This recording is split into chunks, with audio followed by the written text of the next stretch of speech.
Alabama at Florida State, week 1 at Doak Campbell Stadium, Saturday, August 30th, 3:30 Eastern. What a football game. What a way to kick off the season, friends. We're going to go ahead, preview this game. We're going to break it down. I am extremely excited for this one. So let's go ahead. Let's just dive right in, man. Where's the line? The line on this game sits at Alabama minus 12.5 at the current moment. So, like I said, this one is a road game for Alabama. So it's not a neutral site game like we're used to seeing. So to have a SEC versus ACC game against two big programs like this in the first week of the year and it not be in Atlanta or some kind of a neutral site setting is music to my ears, man. I am so ecstatic that we finally get a home game. And what better way to kick off a new beginning and a fresh season for the Florida State Seminoles? So with that being said, let's go ahead and talk about Florida State, because what is there not to talk about with the Noles? 2 years ago, this is a team that went 13-0. They won the ACC, and then everything fell apart. Obviously, the Jordan Travis injury was awful. It sucked. The selection committee, of course, hurt Florida State with that injury, left them out of the playoff. Florida State was pretty bummed, and rightfully so. I'm not even going to open that can of worms because that could be an entirely different video in and of itself. But all in all, they answered that back with a 2-10 season that was just abysmal. I mean, absolutely abysmal. So what is the outlook, and what got us all the way to this point for Florida State? So let's just dive right in, why don't we? Florida State obviously doesn't want to win 2 games this year. So we know that there's a lot of pressure on this team. And of course, the first thing was Mike Norvell. What's going to happen with Coach Norvell? Is he going to stay? Is he going to go? He's staying. He's coming back for another year. The 2025 season, Mike Norvell will be the head coach. The difference, though, is he's not calling the plays this year. Mike Norvell went out and got him a new offensive coordinator in Gus Malzahn.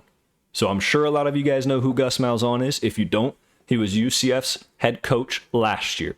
More importantly, where most of us should know him, if you don't, he was Auburn's head coach for quite a long time. And he had a lot of success. Was really a very integral part in Auburn's success of the last decade, really. He had a lot of success there. UCF wasn't quite the best fit for him. He's now taking a step back, moving into an offensive coordinator role for Mike Norvell. So Norvell will not be calling the plays. Why is this important? Well, this is important because Florida State was 100th plus in every single offensive statistical category you could possibly imagine. Okay? Yards per game, rush per play, pass yards per attempt, pass yards per completion. I mean, turnovers, like I said, guys, every single thing.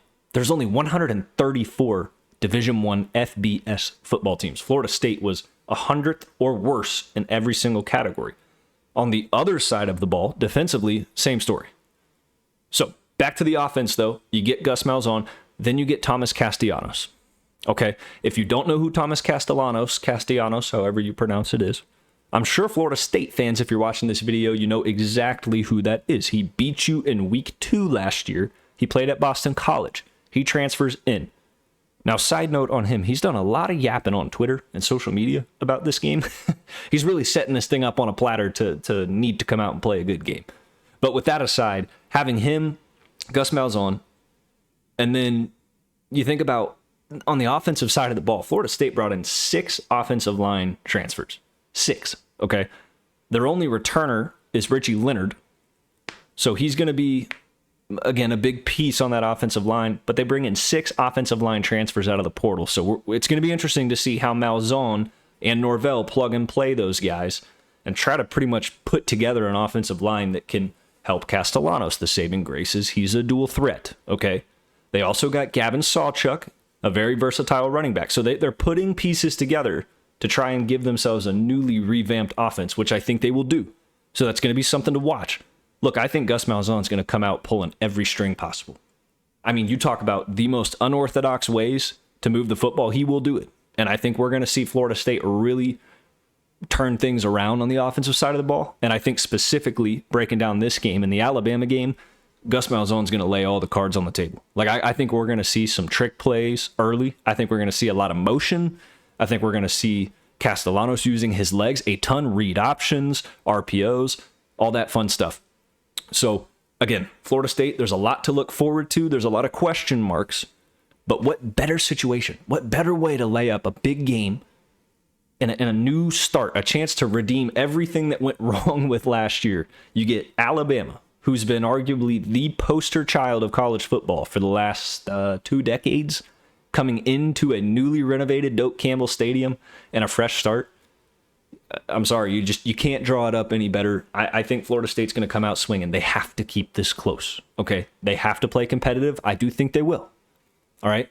They got a tough test because that other side of the ball is the Alabama Crimson Tide, okay? So let's talk about Alabama. Kalen DeBoer is back. It's year 2, friends. Year 2. Year 1 was not bad. It ended on a little bit of a sour note. You know, there was a lot of emotional highs and lows. You beat Georgia in the game of the year at home. You turn around, you lose to Vanderbilt. You lay an egg against Oklahoma when your playoff hopes were on the line. Your last bowl game of the year, a lot of your starters play. You played an abysmally bad football game against Michigan. You lose. However, Alabama is returning a lot of production. 14 returning starters. Okay, that makes them good for 29th in the country in terms of returning production. Okay, so that's huge, obviously. On the offensive side of the ball, you got Ryan Williams and Jeremy Bernard, to name a few. Big names, of course, everybody knows Ryan Williams. He's poised to have a great year. Now, the quarterback position is where things get a little bit interesting. There's a 3-way battle, so to speak, okay, between Ty Simpson, Austin Mack, and Keelan Russell. Keep an eye for Keelan Russell. I think he's a sleeper. He won't get the nod. All signs, eyes, minds, predictions are pointing to Ty Simpson taking this one. He's a former 5-star recruit. He is a stud. He's waited for this opportunity. I think it's going to be his team, at least for the first snap, first drive, first game. Again, we'll see how he does. I would say he's probably going to get the nod. Now, the most important thing for Alabama on the offensive side of the ball is the new offensive coordinator, Ryan Grubb. I'm sure some of you might be asking, if you're not aware, well, who is Ryan Grubb? It's a great question. I'm glad you asked.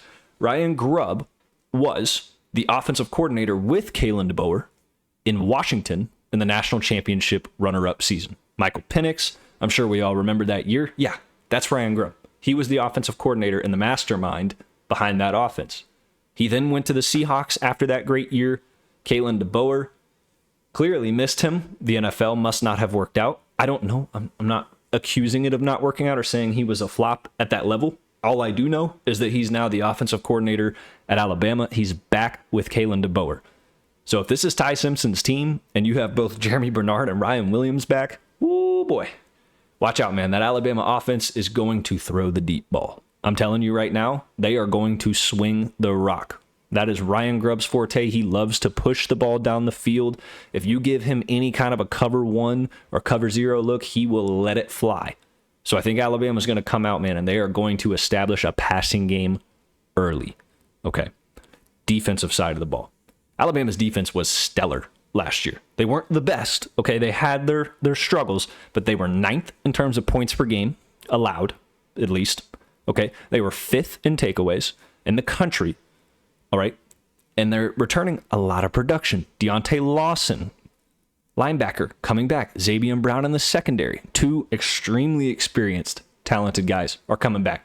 So Alabama's defense is going to be really a centerpiece of this game and make life really difficult. They're going to be bigger and they're going to be faster than Florida State. Florida State, again, like we talked about, has a lot of new chess pieces coming in. Alabama's got a lot of speed and youth as well on that defensive side of the ball. I wouldn't be surprised if we see nearly 15 to 20 players rotating in and out on the defensive side, aside from, your starting 11. Okay, we're going to see a lot of bodies, a lot of names, different names on the back of jerseys on that Alabama defense. They are deep. They are talented. Alrighty, friends. So, again, with that being said, there's a lot to look forward to in this game. It's going to be fun. I think it's going to be close in the first half. I think that's week 1. I think there's going to be some nerves. I think both teams are going to have big plays. But I think in terms of sustained drives, I think we're going to see a little bit of penalty mistakes, a little bit of nerves. Obviously, 2 quarterbacks starting their first game in these jerseys. Okay. So I think there's going to be a little bit of sluggishness going on mixed with some big firework plays just from both of these offensive schemes that we're going to see on the field. Both defenses, I think, are honestly going to pin their ears back and let the blitzes fly.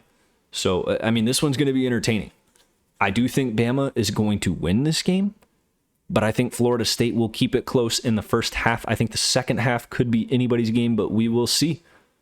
And that's all I got for you guys, man. So, again, I'm extremely excited for this football game. I think it's one of the more interesting matchups. Maybe not the best week one matchup, but definitely one where you're kind of curious as to, like, how is this one going to go down? You know, is Bama going to look dominant? Is Florida State at least going to look promising, or at least turning the dial the right direction? So, a lot of questions. Hopefully we'll get a lot of answers. I appreciate you guys for watching. If you made it this far, please do me a favor. Subscribe if you're not already, man. A lot of videos like this to come. Like the video if you like it. If you don't, then go ahead and dislike if you dislike it. I hope not, but tell me why if you do. Utilize the comments. Comment. Let me know what you think. And as always, I appreciate you guys, and I will see you in the next video. Later.